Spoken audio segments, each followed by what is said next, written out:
যারা জানে না তাদের জন্য আমি বলি, এটা আসলে এই যে রাবার থেকে কষগুলো হচ্ছে দেখতে পাচ্ছেন, এই যে এখান থেকে রাবার, এখান থেকে কষগুলো বেরোচ্ছে।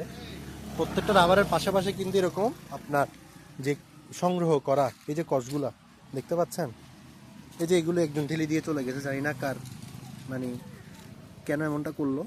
তো এরকম অনেকগুলো প্রত্যেকটা জায়গায় জায়গায় কিন্তু এরকম আছে দেখতে পাচ্ছেন। এই যে এখান থেকে হচ্ছে কষ, এখান থেকে কষ বেরোচ্ছে, এই যে রাবার, এই যে রাবারের কষ।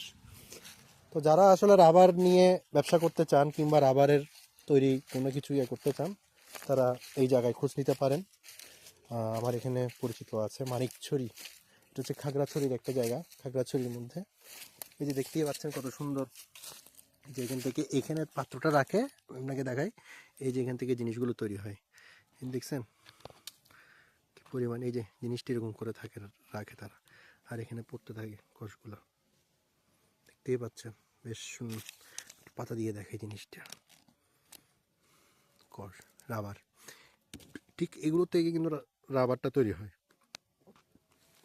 পুরোটাই আসলে রাবার বাগান, দেখতেই পাচ্ছেন আমি কিন্তু রাবার বাগানেই আছি, পুরোটাই রাবার বাগান, সংরক্ষিত এলাকা, এখানে আসলে সর্বসাধারণ প্রবেশ নিষেধ। তো যাই হোক, আমি দেখানোর জন্য দেখাচ্ছি জাস্ট, এখানে চারিদিকে কিন্তু আপনার রাবার বাগান, কিন্তু এগুলো সব রাবার, সব রাবার। দেখেন প্রত্যেকটা গাছের পাশাপাশি কিন্তু আপনার ইয়াগুলো আছে দেখতে পাচ্ছেন, এই যে